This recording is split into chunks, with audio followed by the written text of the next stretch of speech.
Hey everyone, it's Zander Sprague, motivational speaker and author.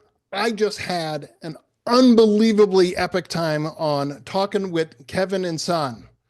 I want you to tune in and listen to this awesome show. There were unexpected questions, but we had a lot of fun. I want to let you know that all of this, all of this energy that you're going to hear right now, you can hear it on Epic Begins with One Step Forward podcast, and coming soon, the Epic Begins with One Step Forward TV show. I want you to like this reel. I want you to share it. I want you to step into your epic today.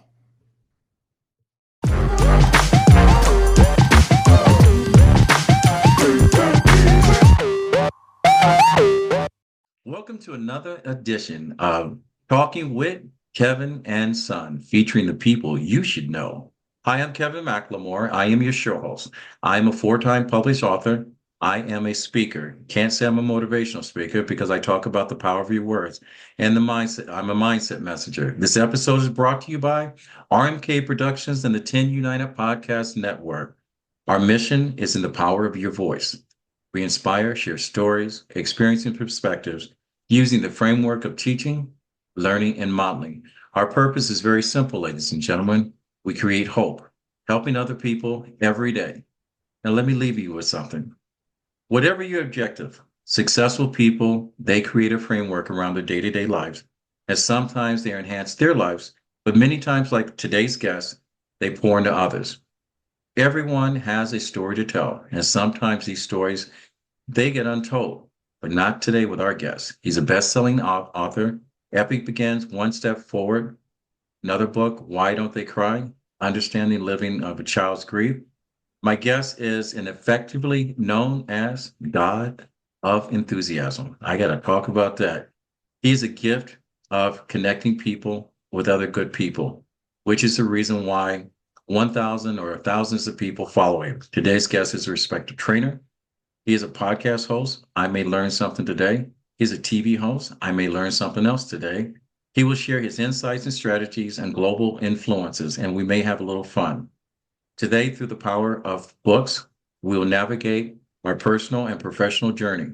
As we stay in, and if you stay around long enough, maybe my guest will reveal his secrets to his success. So let me welcome the gifted, the talented, the coolest dude in the room, Mr. Zander Sprague.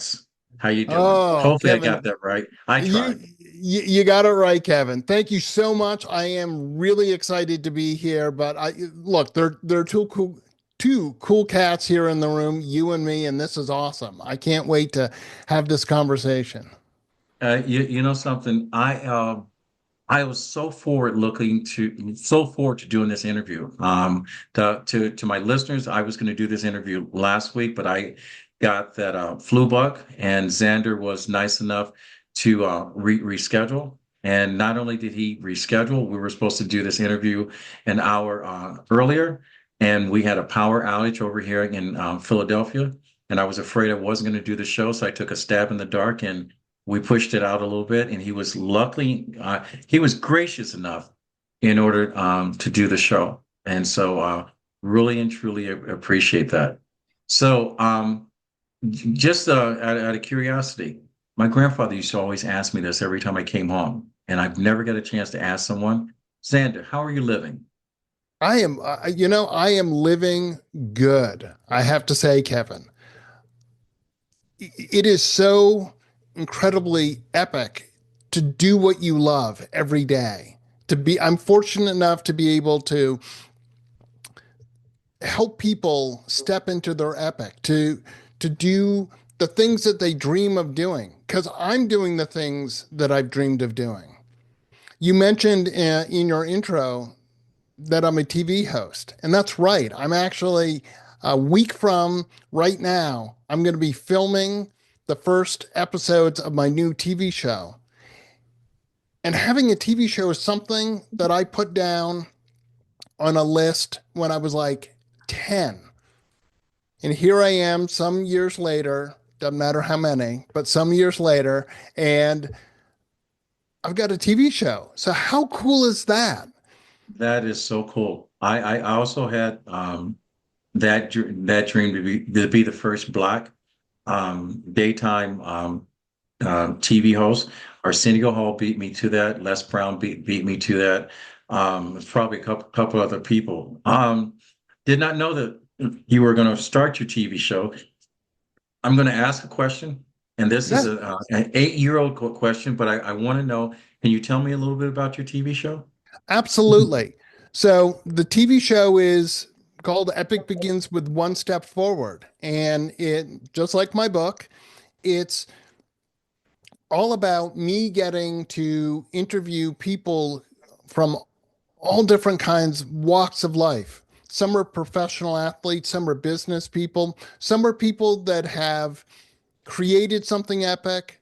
Maybe they've gone and ridden a bike across America to raise money for diabetes, or maybe it's someone who just came up with a really great idea sitting in their kitchen because they're like, it's really a pain that this doesn't exist. And they're like, well, why shouldn't I invent that? And it's for me, it's about spreading that epic message, helping other people do those things. And again, Kevin, we all have those things that we go, someday I'd love to travel here, or I'd like to write a book, or I'd like to do any of these things, right?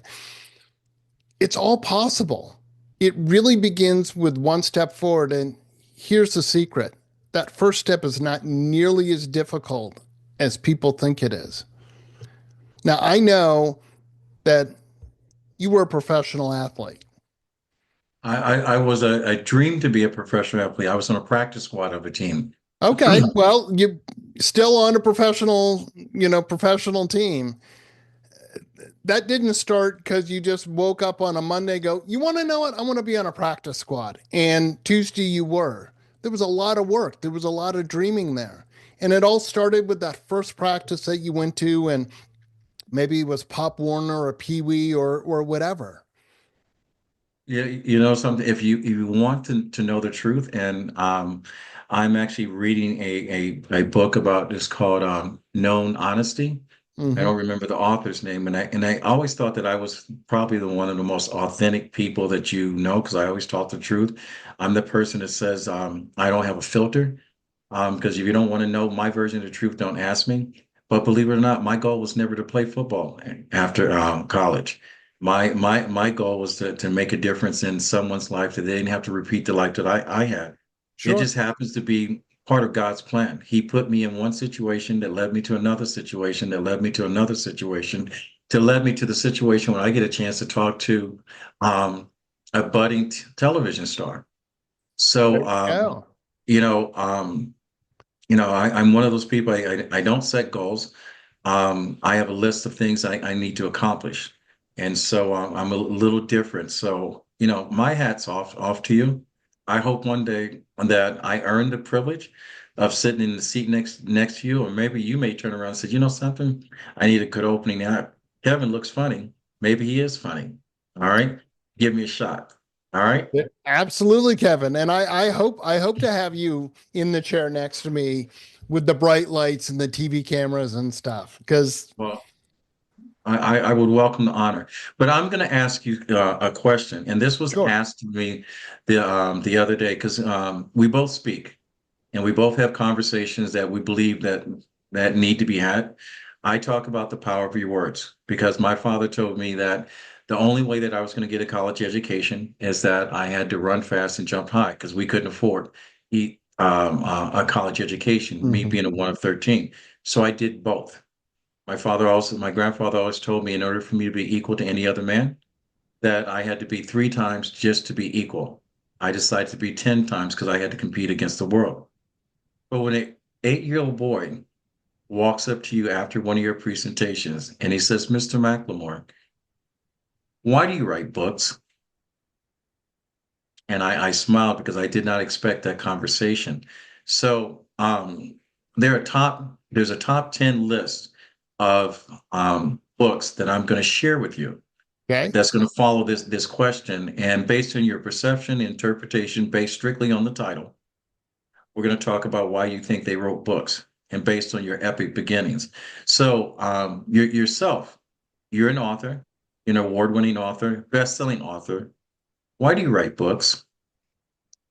Well, let me be clear that if you told me in college that I was going to write just one book, never mind three, I would have said you're crazy because I'm a talker, not a typer. I really don't like writing. I'll pick up a phone and call someone way before I'll write an email or send a text. So my books came around. I wrote the books I wrote because they were in me and it was information that needed to be shared. My first book, Making Lemonade, Choosing a Positive Pathway After Losing Your Sibling, I wrote after I lost my sister. But honestly, it came from a conversation I had with a friend of mine who lost her brother. And I asked how she was doing, and she said she just made what for her was probably an offhanded comment. Oh, I was over at Borders before I came over for coffee. And there were lots of books on loss of a parent or loss of a child or loss of a pet, but there was really nothing on loss of a sibling. And as I walked away from that, I thought, well, I know that. Well, there's a book. So I wrote it. Or let me be specific. I dictated into a tape recorder, got it transcribed, and had something to work with. My I, epic begins. My epic begins came because I had just finished up my hours for my professional clinical counseling license. And that was in February of 2020. And I had all these huge plans. Well, I think we both know what happened in March of 2020. The pandemic hit. And all of a sudden, you barely leave your house, never mind go out and give speeches or take licensing exams or anything. So as I was sitting in my apartment, I was reflecting on my life. And I said, I've been fortunate to do some really epic things. Why isn't everyone else doing that? Why aren't they going after their epic? So I wrote a book. And then my last book, Why Don't They Cry? That came simply because so many parents came up and asked me as I talked along, oh, I lost her daughter, but I have living children. Why don't they cry? So I wrote that book. All of these came, Kevin, just because even though I didn't know they were inside me, they were. And to quote Cat Stevens, I can't keep it in. I got to let it out. The world's got to know. all right, all right, all right. Um, That's I a just long had answer. I'm sorry. no, no, that's okay. You ever have one of these aha moments? Quite a few. Yeah. Do you have a connection with your faith? Yeah, I'm a spiritual person. I can't say that I go into church all the I time, but know, I I'm not one of those people either. But I do believe that God puts two people in the same place for a reason. And my grandfather used to say it takes a fool to walk away without saying hello. So I'm going to say hello. You do know you and I were meant to be together. I do have that feeling, Okay. Kevin. I do. And you want to know why? It's one. And I do want to get into this list of these authors and have some fun with Absolutely. this, but I have one of those aha moments. You and I both share a story about losing a sibling. Hmm. We both wrote a book, but ask me, what is the likelihood of the image on the cover of our books being the same cover? I drew mine with tears, Yep. and look at yours. Yeah. What is the likelihood of that if it's not for fate? Absolutely. Absolutely. So enough going down that rabbit hole. I'm gonna go from there. But anyway, 8-year-old asked Mr. McLemore, "Why do you write books?" So I was curious of why other people wrote books. If I had read The Gap in the Game by Dan Sullivan, my speaking career would no longer exist because you're talking about making a long story short. They made my long story very short. when we talk about the gap and the gain. I'm not sure if you have read that book, but I have not read there that yet. I've heard of there's it, going to be but a list of authors that's going to thank you and I for giving them free PR. But I look at the titles of books. Mel Robbins, which is number one seller, she says the let them theory is yep, I love it. the power of choice. Why do you think she wrote that book? Well, I do really love Mel Robbins. I think she just, again, I think within her, she's like, "Hey, people got to know about this. It shouldn't be a secret." I totally agree. The power of choice. Because when I look at it, and then you know, I say this all the time. One of my first books was Think and Grow Rich or How to Influence People. And and I often ask, I said, if this book being as powerful as it is, if I can think and grow rich, how come there's not a lot of other people growing rich? And so when you talk about the book, but when you talk about the power of choices, you by far, outside of Simon Sinek, probably one of the most biggest optimists out there. So Mel Robinson with the power of choice. But then again, we're living in tumultuous times. Some of us are celebrating, some of us are questioning why we're even existing, no matter which way that you look at it. But Martha Beck wrote Beyond Anxieties. So be it epic the way you are, let's talk about beyond anxieties. How do we get beyond those? Well, I think what's key to that is um, knowledge is power. So if we understand and explore what's making us anxious, we're utilizing, and I'll go back to something you just said about Mel Robbins.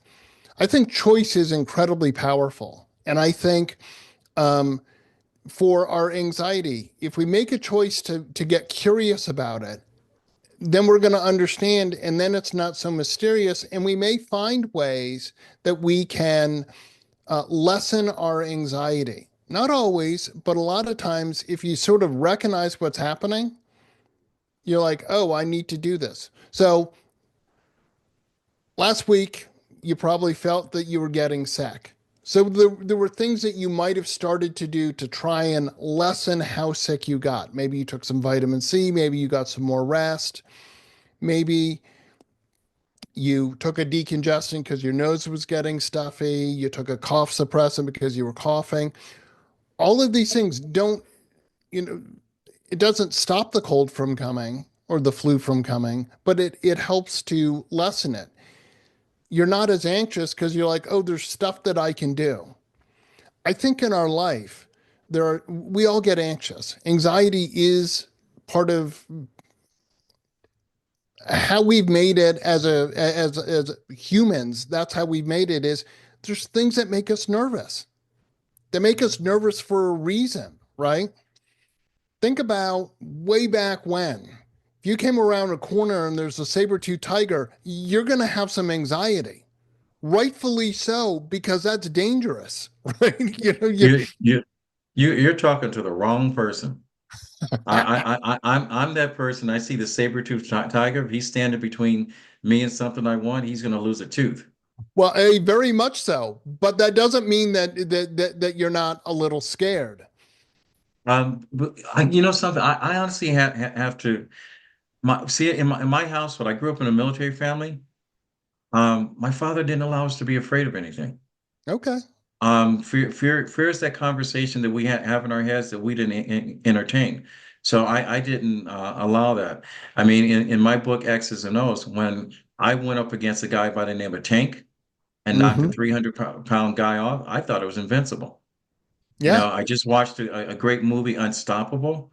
The Yep. conversation that plays in my mind doesn't work like that. You know, I've had, great people tell me that life's about chance and choices, and that you choose um, your outcome of what you want. You take the chance of making that outcome the reality.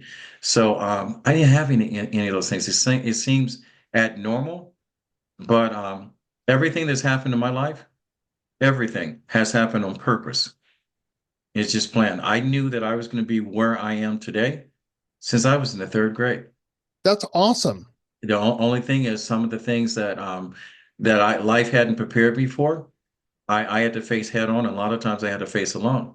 So yeah, I didn't have those things, but I did have these moments, and this is honest. Ellen Hendrickson wrote a book, How to Be Enough.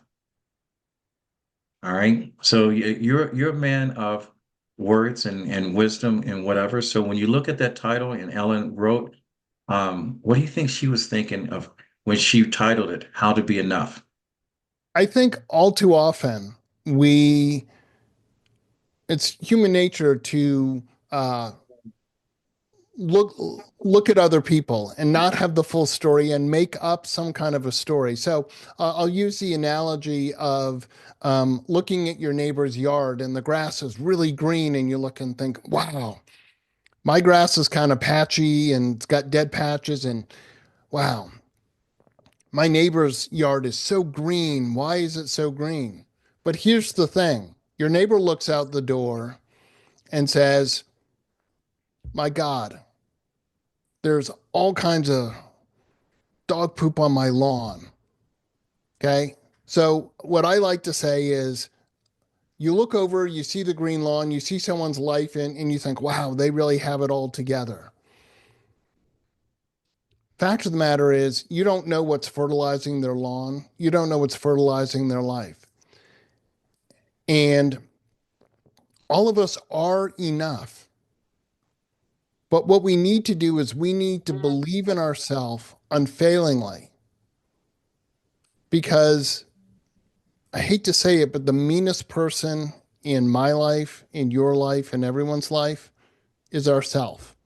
Some of the negative things that we say in our head to ourselves on a near daily basis, it's not helpful. And if you think about your best friend saying just one of those things that you say to yourself, maybe I'm not enough, I talk too much on that interview, I should have done this in my book. I could have done this, here, shoulda, coulda, woulda, right?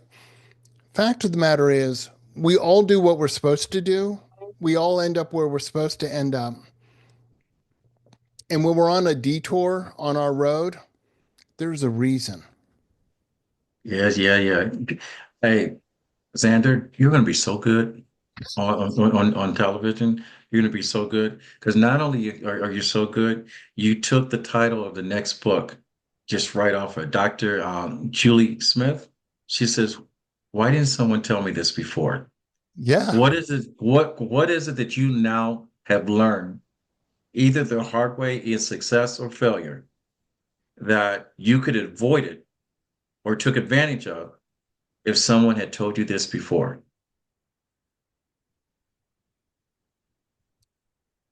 Well, I would have to say if I give myself advice 10 years ago from, 10 years back, it would be start your podcast because that's where your power is. If I go further back, um, the best class I took in college was I had to do 2 hour presentation. If I'd been able to do all of my exams as an oral exam, I would have gotten much better grades, Kevin, because I knew the stuff. As I said, I really don't like writing. So I want to get writing over as fast as possible. But if you let me talk for 2 minutes, I can prove to you that I know the subject and can be eloquent on it, so much so that I'd probably get an A.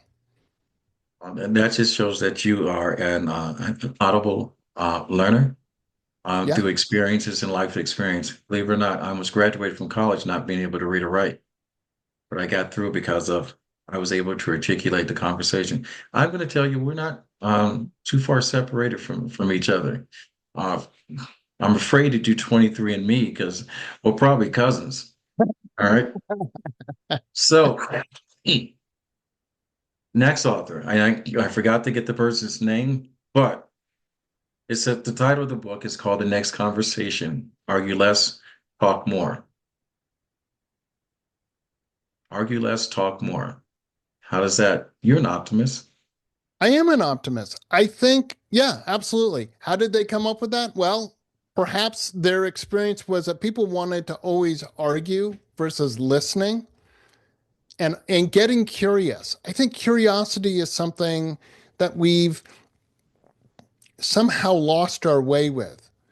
Curiosity is it's so much fun to practice, Kevin, Mhm. because if I want to know about you, I should ask questions about you, not in an invasive way, or if I notice that you're getting argumentative or taking go, no, no, no, no, you don't understand. I'm curious.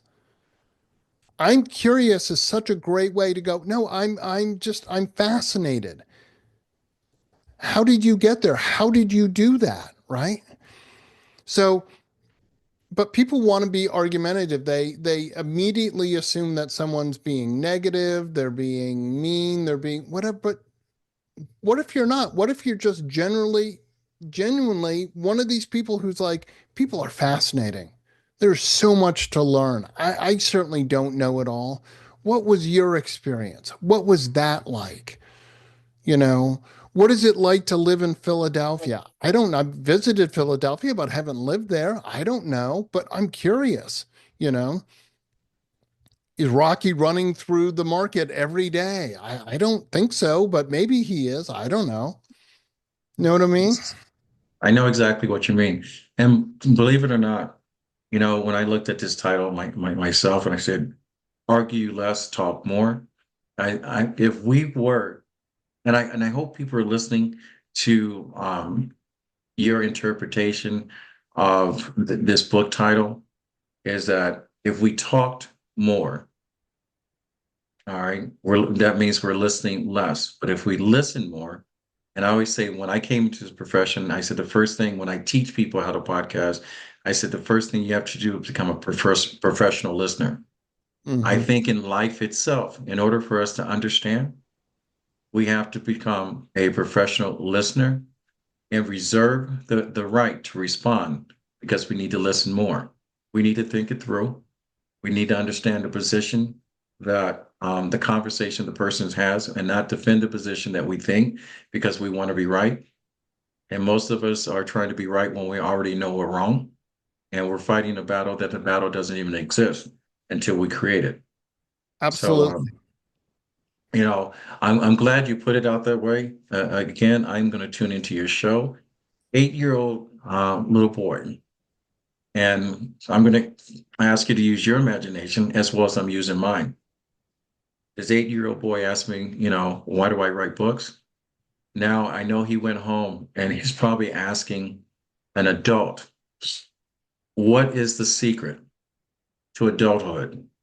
That's the title of a book by Gretchen Robin. Do you know if there's a secret to being an adult? Because I have not grown up yet. Well, first of all, I'm not sure I want to cop to being an adult. But titles that are put on us that we're like, nah, I don't feel that way. Um, I guess what I would say is there is no instruction manual.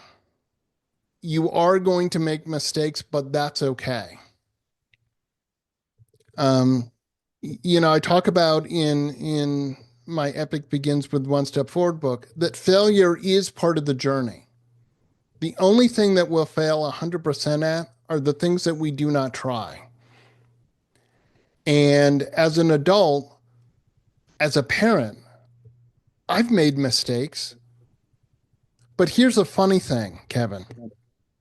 The things that I may still perseverate on about that I did or didn't do with one of my daughters are not things that they ever think about. And I find that sort of funny.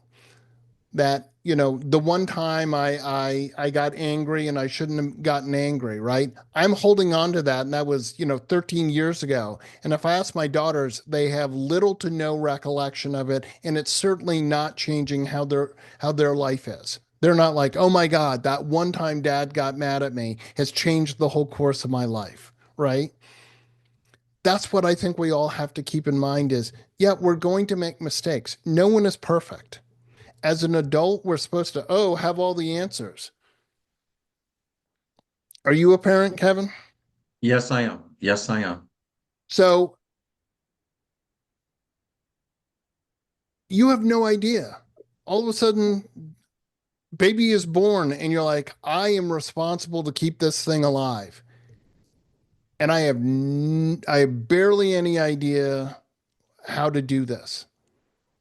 All And right. older people like your parents or aunts or uncles, when you ask, laugh at you because they went through it. But what they went through was not what you're going through. And although there may be some general guidelines, we're all individuals. Your children are individuals. So what worked for your oldest is not going to work for your second or your third or however many children you have. And if you only have one child, it worked great, but the moment you figure out what I discovered when my daughters were babies, honestly, the night that I figured out why they were fussy, crying, or whatever, and how to solve it, the next morning they woke up, changed, had moved on, had matured, and that didn't work anymore. So I just killed myself to learn something that I didn't actually get to use. And that was probably the best positioning for midway through the show. So I can ask right now before I ask the next question, and you set the next question up very, very well. And you don't even know it. But how do people get in touch with you? If people want to get in touch with me, if you go to epicbegins.com, you can find me. If you go to Google and put in Zander Sprague with a Z, Zandersprague, you're going to find me. I am not hard to find, but easy enough. Epicbegins.com. All right. And how do people find your books? If you go to Amazon and you put in Zander Sprague, you'll find my three books, or even the title of one of my books, Epic Begins with One Step Forward. You'll find my book and you'll find my other two books. And what's the name of your TV show, if you can tell us?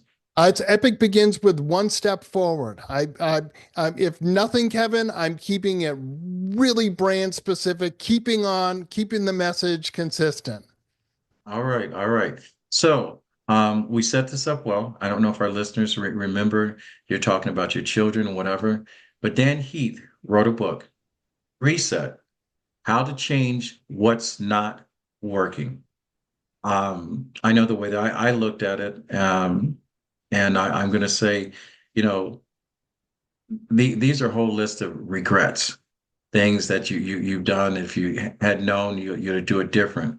Um, two things, two things in life that if you can go back and you could fix, or two things or two individuals that you could make a public apology and says, look, I got it wrong or whatever, what would those two things be? Wow, that's challenging. And the reason I say that is I wouldn't.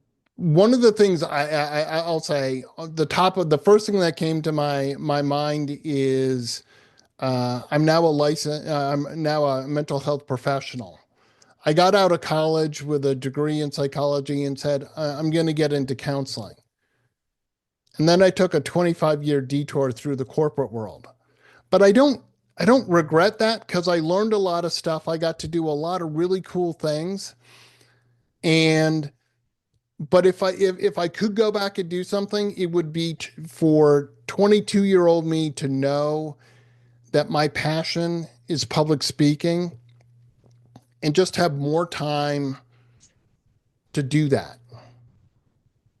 All right. All right.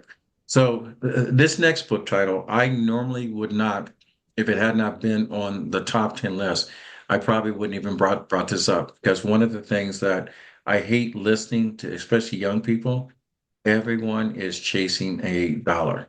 And I think the conversation to young people should be much different. As Bernadette Joy, crush your money goals. And my thing is, you should be crushing your life experiences. I'm a firm believer that if you live your life in a certain type of way, you have adventures, experiences, and those experiences are shared with friends, the money will find you if you're living that Absolutely. life.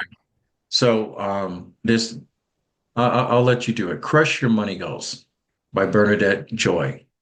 How does that land on you?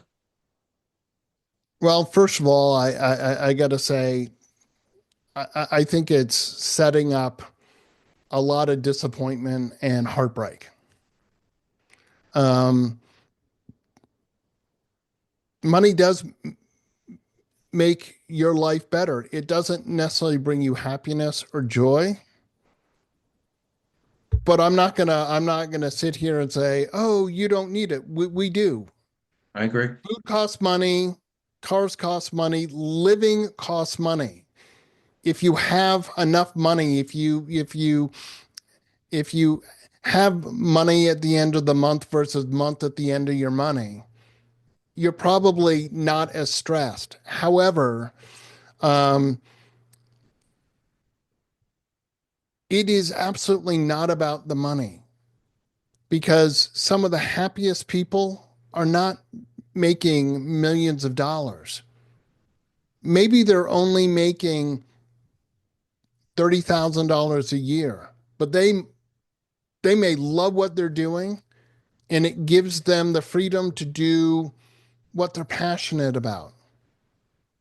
So for all of the audience out there,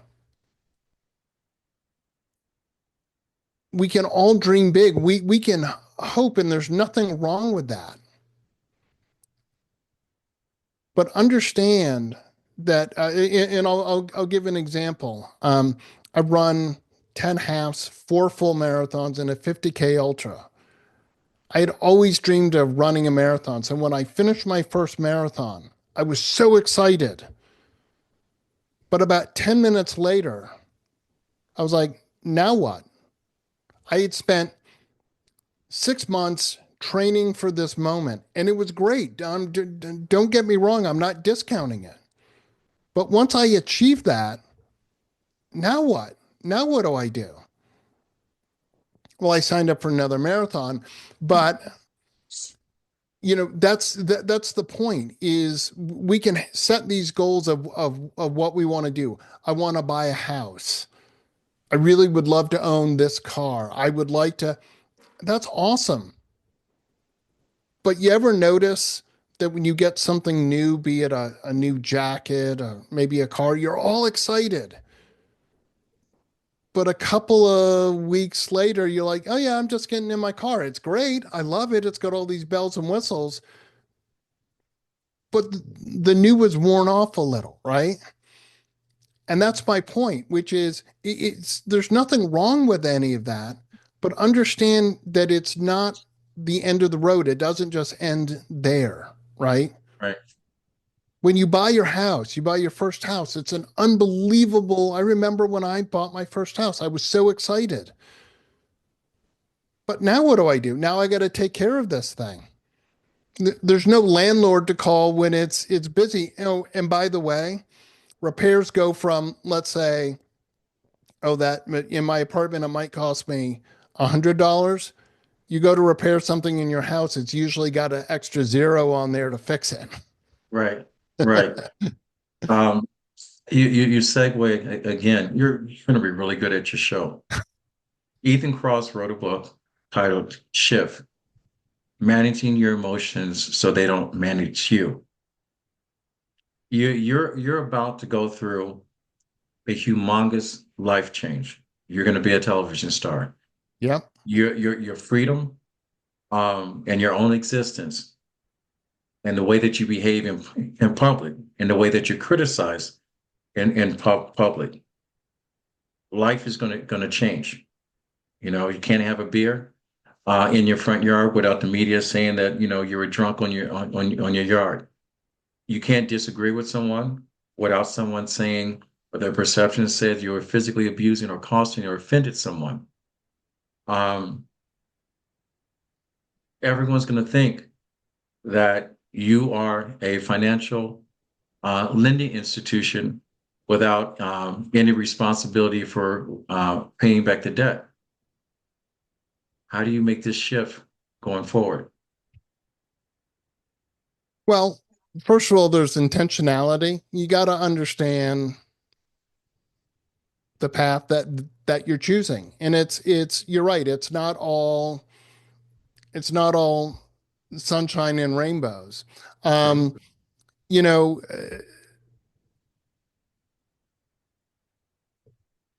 it you know, to be transparent, I don't believe the media and tons of people are going to be, camped outside my door right now.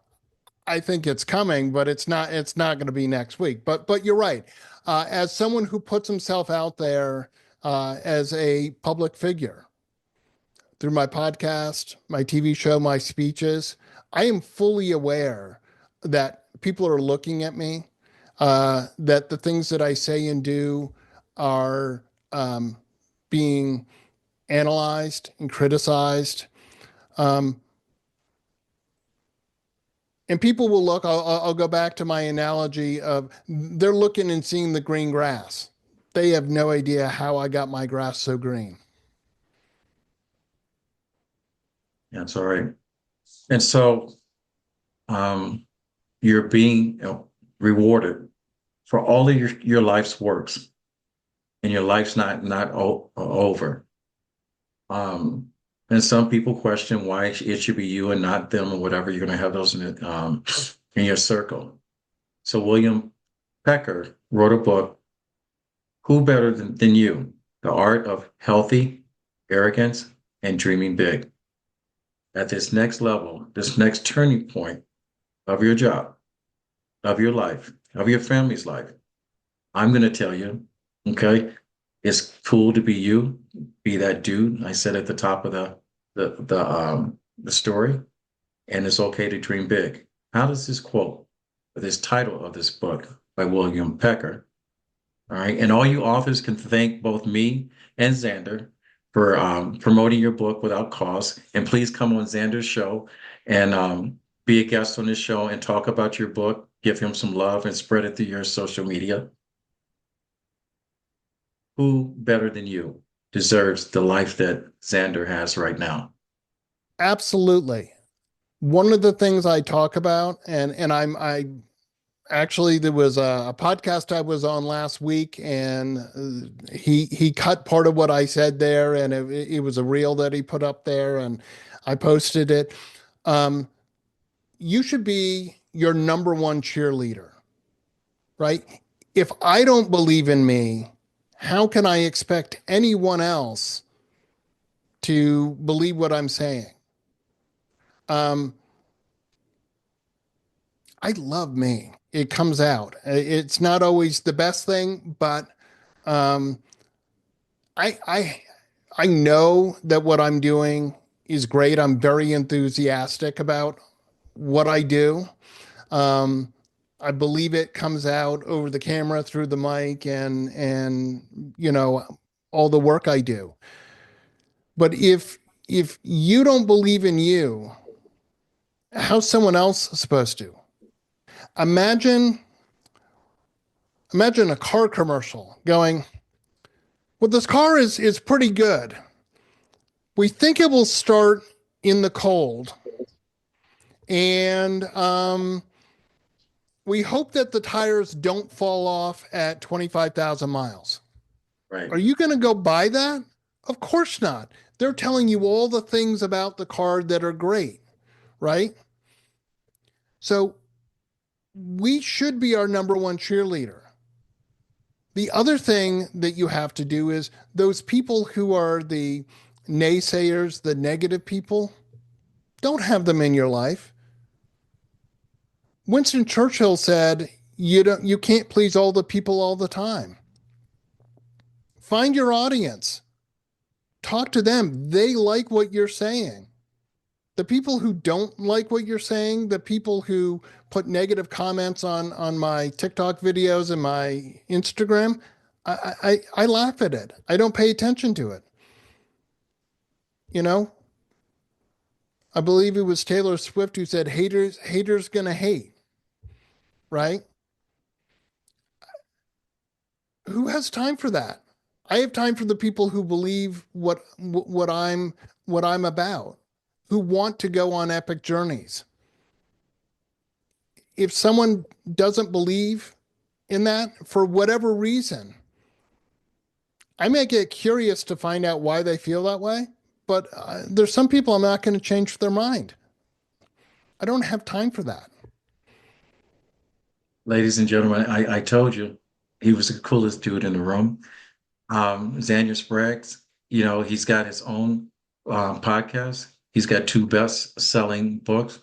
He's about to have his own television show. We all dream of it. I share that dream too. Maybe one day that dream will come true.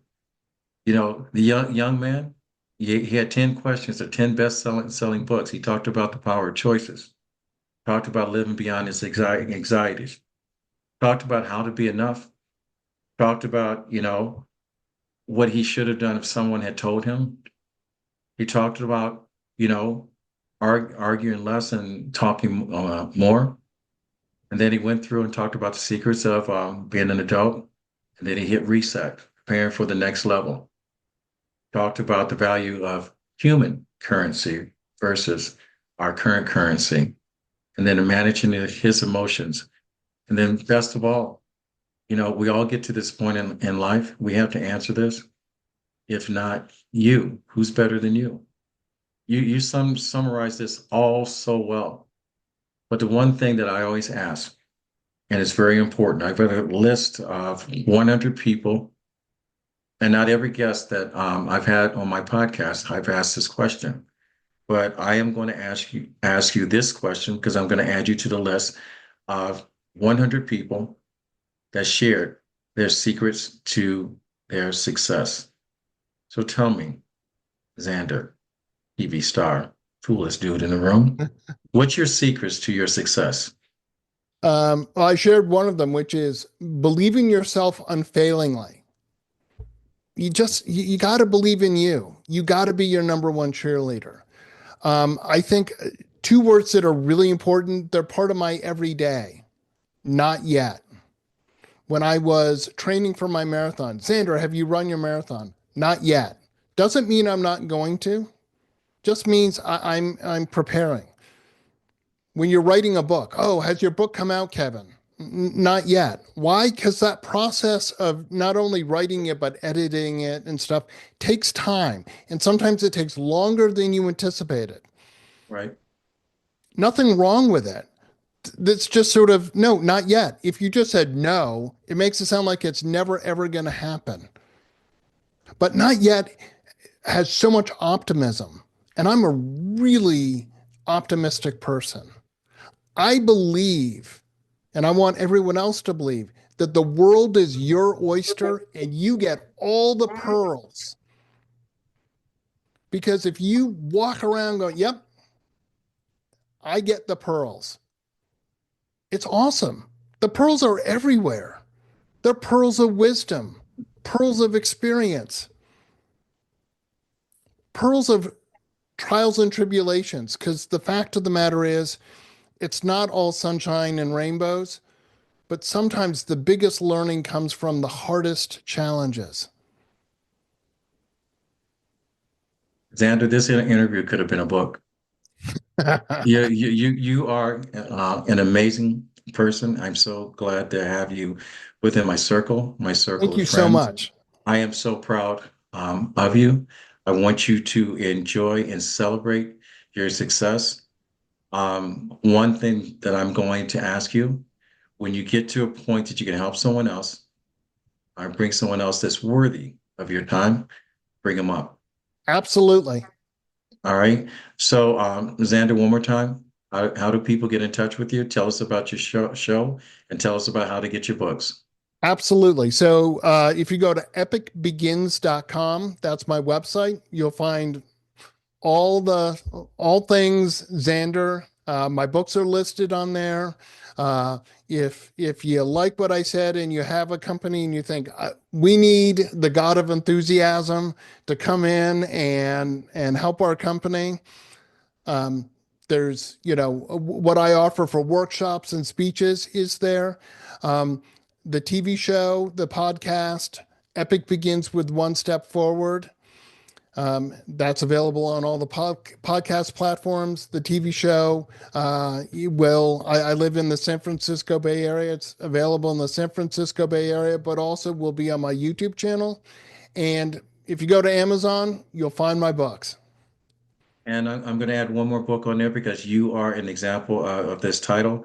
A book that I'm reading is called Give and Take. I don't remember the author um, right off the top of my head, but you are a giver. Um, that's one of the reasons why I had you on my show. You are such a gift, Sander. You're such a talented person. You're such a kind-hearted person. And you give so little, and you expect nothing back in return, and you give it freely. I thank you. And to my listeners, I want you to remember this: to grow, you must make some mistakes. To have confidence, you must address your anxieties. To forgive yourself, you must hold yourself accountable. To learn, you must unlearn some stuff. To exist, you have to do what Xander does, and you have to show up as more. To understand your power is to understand the power of your words. We've covered a lot of information. I had a lot of fun with my guests. None of this was scripted out. We just had a good time. And for my listeners, if you enjoyed this episode, if we enlighten you, we've touched you in any type of way, or even if we change the view from the window from where you stand, I ask that you go to RMK Productions and network on our YouTube page and follow and subscribe. If you would like to be a guest or want more information, you can go to rmkproductions.org or you can email us at info@rmkproductions.org. Xander, I want to thank you so much for coming on and being a guest. I had a lot of fun with you. I hope I didn't keep you too long from all the important things you had to do. No, it was a really, truly my honor and pleasure to be on the show. Thank you so much. And yes, it was, if I might say, epically fun. Good. And you are always welcome back. And so, with that said, my grandfather always said, when you get to a point in life that you can help someone else out, he said it's your duty to do so. He said, reach one, teach one. And with that said, we'll fade to black and we're out. Thank you, Xander. Until next time.